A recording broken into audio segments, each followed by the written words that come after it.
relationships. Ito, ibig sabihin ng disillusion mga kapiksi, no, disseminating yung paglayo, pag-iwas, pagkawala ng mga egoistic na feelings, emotion yung mapagmataas, hambog, ano pa ba, ma-ego, di ba, ma-ego, ma-pride, yung mga masyadong high, yung mga masyadong mataas yung tingin sa sarili mga kapiksi. And syempre kapag ka nawawala kayo sa ganong klase ng emosyon or pananaw, nakakatulong yan sa relationship nyo mga kapiksi. Nagkakaroon sa pagkakaroon ng healthy na relationship, hindi lang sa romantic relationship, even sa mga non-romantic na relationship, sa trabaho, sa mga kaibigan, di ba?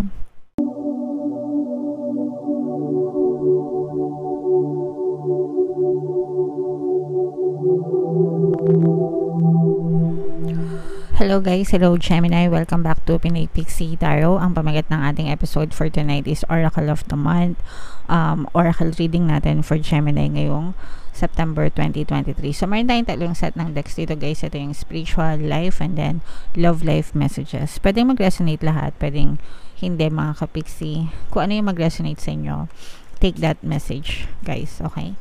So unahin natin yung para sa spiritual messages guys. Tingnan natin yung mensahe sa inyo. We have the number 59 sa ating I Ching deck mga kapiksi. Tingnan natin kung anong ibig sabihin nitong image na to guys. Habang hinahanap ko yung ibig sabihin yan guys, no, inform ko lang kayo na sa lahat ng gusto mag-join sa ating membership program, i-click nyo lang yung join button sa video na to and magkakaroon kayo ng access sa mga exclusive videos natin regarding manifestation mga kapiksi. Okay. So, ang ibig sabihin ng image ng card na to ay dissolution. Dissolution. Okay? Dissolution here does not mean destruction, but rather a diminishing of alienating and egoistic feelings and motives. Okay. Naintindihan nyo ba guys? Napakaganda ng ibig sabihin guys. This sign promises a phase having a favorable effect upon relationships. Ito, ibig sabihin ng disillusion mga kapiksi, no, disseminating yung paglayo, pag-iwas, pagkawala ng mga egoistic na feelings, emotion yung mapagmataas, hambog, ano pa ba, ma-ego, di ba, ma-ego, ma-pride, yung mga masyadong high, yung mga masyadong mataas yung tingin sa sarili mga kapiksi. And syempre kapag ka nawawala kayo sa ganong klase ng emosyon or pananaw, nakakatulong yan sa relationship nyo mga kapiksi. Nagkakaroon sa pagkakaroon ng healthy na relationship, hindi lang sa romantic relationship, even sa mga non-romantic na relationship, sa trabaho, sa mga kaibigan, di ba? Yung pagkakaroon ba ng compassionate na attitude. Pag sinabing compassionate guys, yun know, yung maunawain, maintindihan. So it's definitely paghiwalay dun sa mga negative emotion, especially yung pagiging ma-pride and ma-ego, and instead focusing on being humble, again, compassionate, maunawain, mapagmahal, maintindihan, no, dun sa kabilang party. So ibig sabihin guys, huwag nyo masyadong patulan yung mga negative na nakikita nyo dun sa other person involved sa inyong buhay, but instead maging maunawain kayo, lawakan nyo yung pangunawa nyo, and look at their positive attitude instead, no. Kahit na sabihin natin na for some of you, maaring you may be experiencing na may mga tao na gano'n, ma-pride, ma-ego sa inyo, it doesn't mean na kailangan nyo silang suklian ng pagiging ganun din, okay? Instead, hanapin nyo yung mabubuting ugali ng ibang tao, and dun kayo mag-focus para yun yung palaging nagre-reflect sa inyo, sa inyong 3D and sa inyong physical reality mga kapiksi, okay? So, focus on the love and light, focus on being good always, syempre. Kahit na G ka na, gigil ka na, or inis ka dun sa tao, di ba? If you don't want it, avoid it. Iwasan niyo yung mga ganon.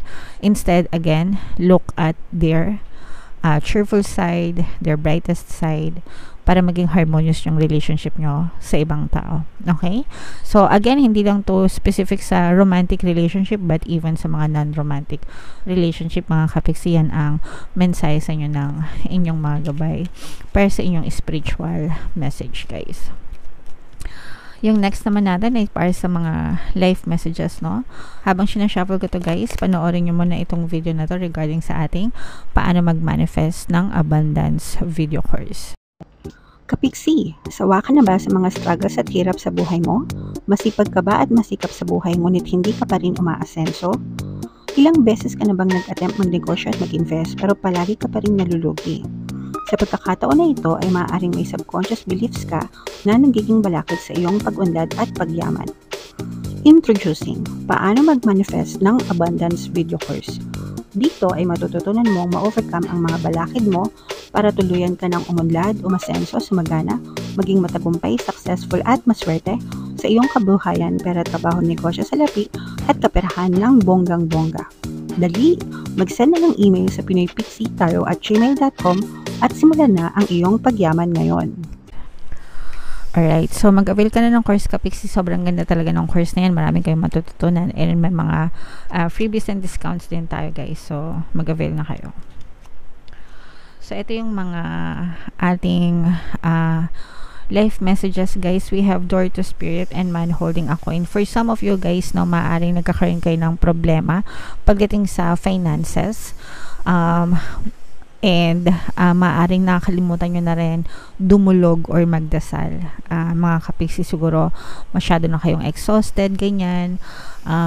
Ganun kasi yun minsan, no? Kapag sobrang dami ng problema, nakakalimutan ng magdasal kasi nagfo-focus na lang sa pagtatrabaho, sa paghahanap buhay, sa pagtsatsaga para umunlad yung pamumuhay, no? And sometimes nakakalimutan yung spiritual connection, mga kapiksi. So, wag nyo itong kakalimutan, guys. Very important to. Magdasal kayo sa araw-araw na ginawa ng araw-araw na gumigising kayo or araw-araw na nabubuhay kayo. Ilang minuto lang naman yung ilalaan nyo sa pagdadasal, mga kapiksi. We have 24 hours in a day. Convert nyo sa minutes yan. Sobrang dami, di ba? Ano ba naman yung ilang minuto na magdasal kayo? 1-2 minutes, 1-2-3 minutes, doesn't matter how long. Ang importante is dumulog kayo sa nasa taas, mga kapiksi. Wag na wag yung kakalimutan yan at mag-alay ng pasasalamat. Kung gusto nyo humingi ng tulong, gawin nyo. Pero very important yan, guys, na pinagtitibayin nyo yung spiritual connection nyo dun sa nasa taas, mga kapiksi. Okay? And then, kung kayo naman ay nagdadanas ng mga financial problems, financial difficulties, mga kapiksi, madali lang solusyonan yan, guys, no? Always nyong iisipin na madali lang magkapera, okay? Ang reason kasi kung bakit sometimes hirap na hirap tayong magkaroon ng pera or palagi may problema sa pera is because of yung mga blocks nyo or mga subconscious beliefs nyo. Simula nung pinanganak kayo, ganyan, kaya hirap na hirap kayong magkapera. And yun yung ina-address natin dun sa ating paano mag-manifest ng abundance video course. Kaya kung gusto nyong umunlad at umasenso, pwede kayo mag-avail nun. Otherwise, pwede nyo, guys, pakinggan yung ating mga pampaswerte subliminals kasi sobrang dami ng success stories nun. Very effective. Wala kayong gagawin, guys. Papakinggan nyo lang, okay? But at the same time, sabayan nyo rin ng positibong mental diet, no?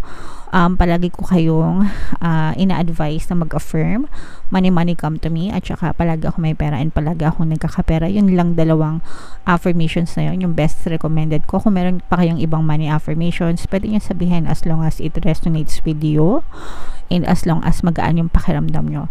Pero ako, personally, yun lang dalawa yung ginagamit ko and it works best for me. Kaya sinishare ko sa inyo para pwede nyo rin gayahin or pwede nyo rin sabihin, di ba? Para ma-experience nyo rin na maluwag yung pagdaloy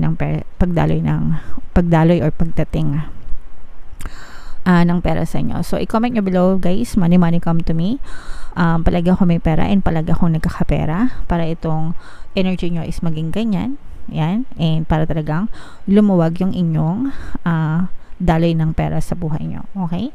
Alright. So, yung mga subliminals natin, guys, libre lang yan, no? So, para maging maswerte kayo, samantalahin nyo habang habang libre sa YouTube, mga kapiksi.